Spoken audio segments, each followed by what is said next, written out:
the four most mysterious places in the world.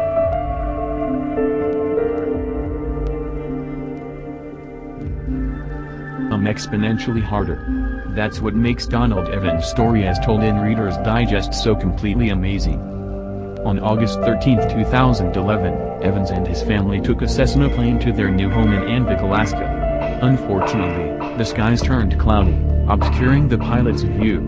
They wound up crashing into a mountain, killing the pilot and another passenger immediately. When Evans came to, he found that his back, legs, jaw, and feet were broken, plus he had lost teeth.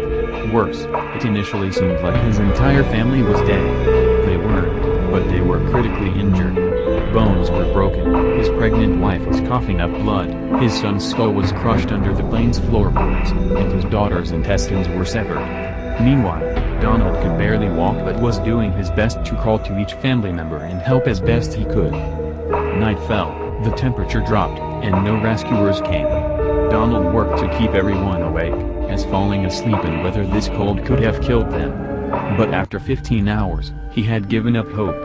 He fed his family some oranges as a last meal, and then let them sleep.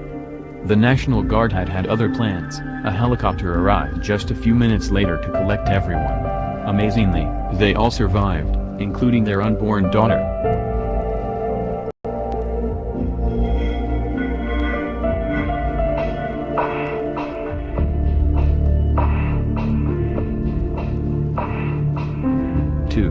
Mike Vilhauer had the worst fishing trip imaginable.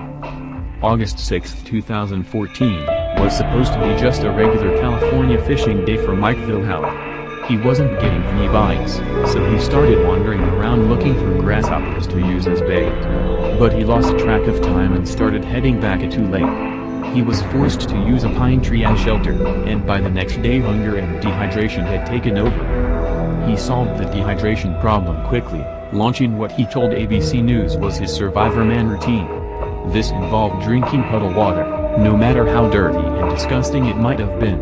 Unfortunately, his problem with leaving the mountain proved harder to solve, as he kept going in circles and following rivers that led nowhere. By the fourth day, he had reached his limit. He was cold, weak, exhausted, starving, and was running out of ideas. He found his way to a stream and began carving out a goodbye to his wife on a piece of wood. He also spelled out help using tree needles, one last stab at making sure his goodbye wouldn't be necessary.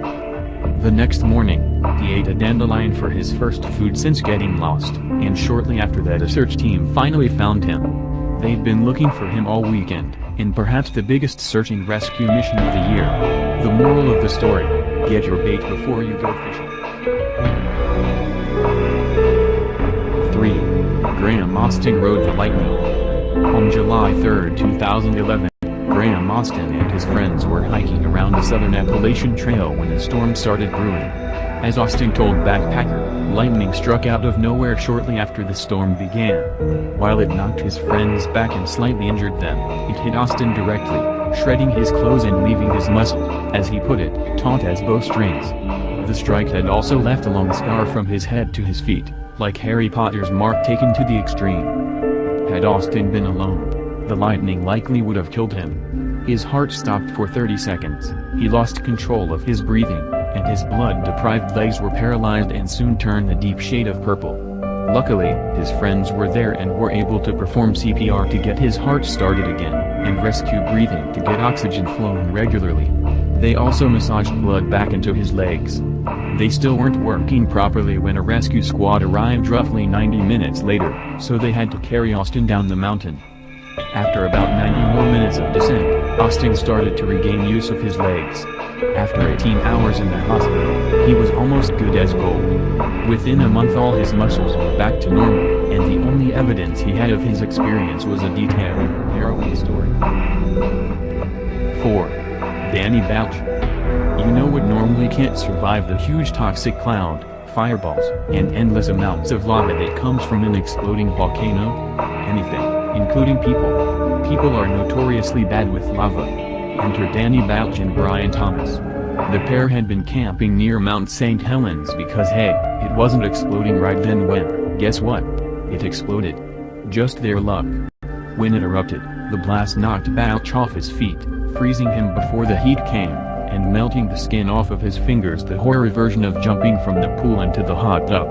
The air was so thick with ash he couldn't see 2 feet in front of him, and only found Thomas by mistake. Balch escaped into a river, waiting 2 miles before finding someone who helped him contact rescue workers.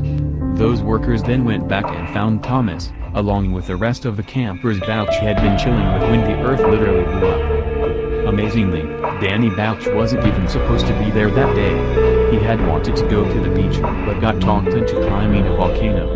Knowing his luck, though, the beach would have produced a shark-filled tsunami of radioactive waste and shot it straight up.